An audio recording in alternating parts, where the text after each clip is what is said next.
നമസ്കാരം. ഞാൻ കലാശാല മുരളി. ഞാൻ ഇന്ന് വളരെ പ്രധാനപ്പെട്ട ഒരു കാര്യത്തെക്കുറിച്ചാണ് സംസാരിക്കുന്നത്. അതായത് വ്യാഴം മിഥുനത്തിൽ നിന്നും കർക്കിടകത്തിലേക്ക് മാറുകയാണ്. 2025 ഒക്ടോബർ 18 മുതൽ മിഥുനൻ രാശിയിൽ നിന്നും കർക്കിടകൻ രാശിയിലേക്ക് വ്യാഴം മാറുകയാണ്. അപ്പോൾ കർക്കിടക രാശിക്കാർക്കുണ്ടാകുന്ന മാറ്റങ്ങളെക്കുറിച്ച്, അനുഭവങ്ങളെക്കുറിച്ച് ഒക്കെയാണ് ഞാൻ ഇന്ന് സംസാരിക്കുന്നത്. വ്യാഴത്തിന്റെ ഉച്ചരാശിയാണ് കർക്കിടകൻ രാശി. ഡിസംബർ 5 വരെ ഈ വ്യാഴം കർക്കിടകത്തിലുണ്ടാകും. അതിനുശേഷം വ്യാഴം വക്രത്തിലേക്ക് പോകും. അതായത് വീണ്ടും മിഥുനൻ രാശിയിലേക്ക് വ്യാഴം മാറും. അതായത് തുലാം 1 മുതൽ വൃശ്ചികം 18 വരെ കർക്കിടകൻ രാശിയിൽ വ്യാഴം നിൽക്കും. അപ്പോൾ ആ രാശിക്കാർക്ക് വളരെയധികം ശ്രേഷ്ഠതകൾ വന്നു ചേരും.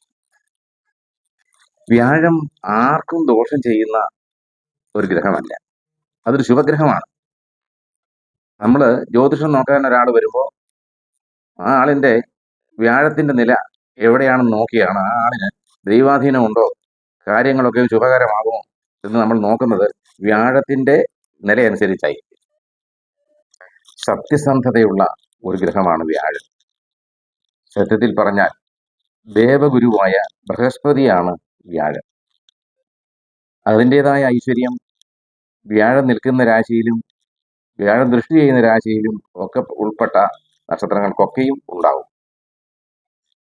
വ്യാഴത്തിന്റെ ഉച്ചരാശിയായ കർക്കിടകം രാശിയിലേക്കാണ് വ്യാഴത്തിന്റെ ഇപ്പോഴത്തെ മാറ്റം ഉണ്ടാകാൻ പോകുന്നത്. അതായത് മിഥുനൻ രാശിയിൽ നിന്നും കർക്കിടകൻ രാശിയിലേക്ക്. അപ്പോ കർക്കിടകം രാശിക്കാരായ പുണർദം, പൂയം, ആയില്യം എന്നീ നക്ഷത്രക്കാർക്ക് വളരെയധികം ശ്രേഷ്ഠമായ അനുഭവങ്ങളാണ് ഉണ്ടാകാൻ പോകുന്നത്. അതായത് ഒക്ടോബർ 18 മുതൽ.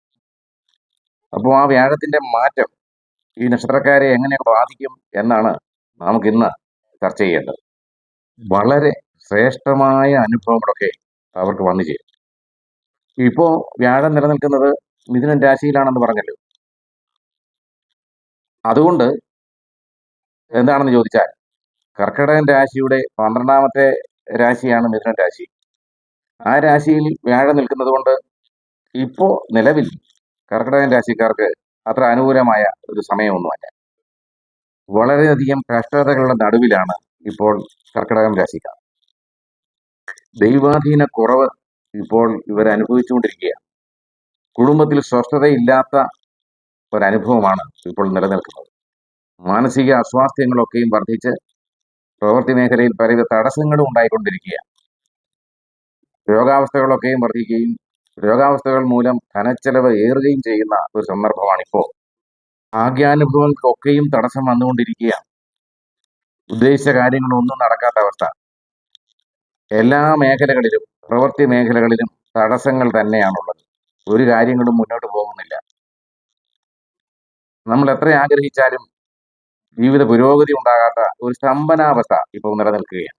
എത്ര പരിശ്രമിച്ചാലും ആ പരിശ്രമങ്ങളൊക്കെയും ഫലവത്താകാത്ത ഒരു നിലപാടാണ് ഇപ്പോൾ ഉള്ളത്. ധനവരവുണ്ടെങ്കിലും ചെലവ് വർദ്ധിക്കുകയാണ്. നമുക്കൊന്നും മിച്ചപ്പെടുത്താൻ കഴിയുന്നില്ല. ജീവിത വിജയത്തിനു വേണ്ടി നമ്മൾ പല പല പദ്ധതികളൊക്കെ ആവിഷ്കരിക്കുമെന്ന് വരിക തന്നെയും അതൊക്കെ മുന്നോട്ട് നീങ്ങാത്ത ഒരു സ്തംഭനാവസ്ഥയാണ് ഇപ്പോഴുള്ളത്. എന്നാൽ ഈ വ്യാഴത്തിന്റെ മാറ്റം ഉണ്ടാകുമ്പോൾ, അതായത് ഒക്ടോബർ 18 മുതലാണല്ലോ ഈ മാറ്റം ഉണ്ടാകുന്നത്, ഈ അനുഭവങ്ങൾക്കെല്ലാം വളരെയധികം വ്യത്യാസങ്ങൾ ജീവിതത്തിൽ വന്നു ചേരും. തടസ്സങ്ങളൊക്കെയും മാറിക്കിട്ടും. പ്രവൃത്തി മേഖലയിലെ മന്ദതയൊക്കെയും മാറി നല്ല അനുഭവങ്ങളൊക്കെ ഉണ്ടാകും. മനഃസ്വസ്ഥത ലഭിക്കും. കുടുംബത്തിൽ ഐശ്വര്യവും സമാധാനവും ഉണ്ടാകും. ഭാഗ്യാനുഭവങ്ങളൊക്കെയും വർദ്ധിക്കും.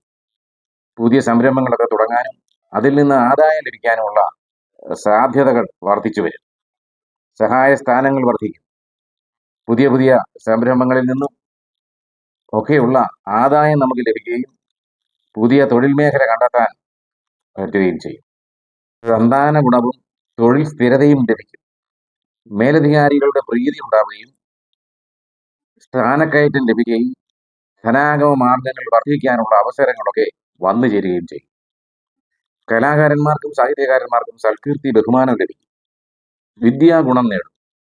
പരീക്ഷകളിലും ഇന്റർവ്യൂകളിലും ഒക്കെ നല്ല വിജയം കരസ്ഥമാക്കാൻ കഴിയും. പൊതുപ്രവർത്തകർക്ക് ജനസ്വാധീനം വർദ്ധിക്കുകയും പുതിയ സ്ഥാനമാനങ്ങളൊക്കെയും ലഭിക്കുകയും ചെയ്യും. അയൽബന്ധങ്ങൾ ഗുണം ചെയ്യും. വിവാഹ കാര്യങ്ങളിലൊക്കെ ഉണ്ടായ തടസ്സങ്ങളൊക്കെ മാറി നല്ല അനുഭവങ്ങളൊക്കെ ഉണ്ടാകാൻ ഉള്ള സാധ്യതകളുണ്ട്. വിദേശ യാത്രയ്ക്ക് ഉണ്ടായിരുന്ന തടസ്സങ്ങളൊക്കെ മാറും. വിദേശത്ത് ജോലി ചെയ്യുന്നവർക്ക് എല്ലാവിധ ഐശ്വര്യങ്ങളും ഉണ്ടാവുകയും പുതിയ സ്ഥാനമാനങ്ങൾ ലഭിക്കുകയും ധനാഗമ മാർഗങ്ങൾ വർദ്ധിക്കുകയും ചെയ്യും. അപ്രതീക്ഷിത ധനവരവുണ്ടാകും. കിട്ടാക്കടം തിരികെ ലഭിക്കും. കടബാധകളൊക്കെയും തീർക്കാൻ കഴിയും. കോടതിയിലെ വ്യവഹാരങ്ങളിലൊക്കെയും നമുക്ക് അനുകൂലമായ വിധിയുണ്ടാകും. ശത്രുക്കൾ പരാജയപ്പെടും. തർക്കങ്ങളിൽ ബുദ്ധിപൂർവ്വം ഇടപെട്ട് അതിൽ നിന്നൊക്കെയും നേട്ടങ്ങൾ ഉണ്ടാക്കാനും അതൊക്കെ പരിഹരിക്കാനുമുള്ള സന്ദർഭങ്ങൾ വന്നു ചേരും. ജീവിതത്തിൽ പൊതുവെ ഒരു നല്ല മാറ്റങ്ങളൊക്കെയും നമുക്ക് വന്നു ചേരും. മംഗളകർമ്മങ്ങൾക്ക് നേതൃത്വം നൽകും. പുണ്യ സ്ഥലങ്ങൾ സന്ദർശിക്കുകയും അവിടെ പല വിധത്തിലുള്ള ദേവപ്രീതിക്കായിട്ടുള്ള വഴിപാടുകളൊക്കെ നടത്താനും അനുഗ്രഹം നേടാനും ഒക്കെയുള്ള അവസരങ്ങൾ തനിയെ ഉണ്ടാകും. ജീവിത പങ്കാളിയുമായിട്ടുണ്ടായിരുന്ന തർക്കങ്ങളൊക്കെ മാറുകയും ബന്ധങ്ങൾ ദൃഢപ്പെടുത്താനും ജീവിത പങ്കാളിയുമായി പുതിയ പുതിയ സംരംഭങ്ങൾ തുടങ്ങാനും ജീവിത പങ്കാളിയുടെ നേട്ടങ്ങൾ ഉണ്ടാക്കാനും ഒക്കെ നമുക്ക് സാധിക്കും. ജീവിതത്തിൽ ആത്മവിശ്വാസം വർദ്ധിക്കും. ഉണ്ടായിരുന്ന കഷ്ടപ്പാടുകളിനെയൊക്കെ തരണം ചെയ്ത് മുന്നോട്ട് പോകാം, അതിൽ ജീവിതത്തിൽ നേട്ടങ്ങളൊക്കെ ഉണ്ടാക്കാം എന്നുള്ള ഒരു ആത്മധൈര്യം വന്നു ചേരുകയും അങ്ങനെ ജീവിതം സമ്പൽ സമൃദ്ധമായി മുന്നോട്ട് കൊണ്ടുപോകാൻ കഴിയുകയും ചെയ്യും.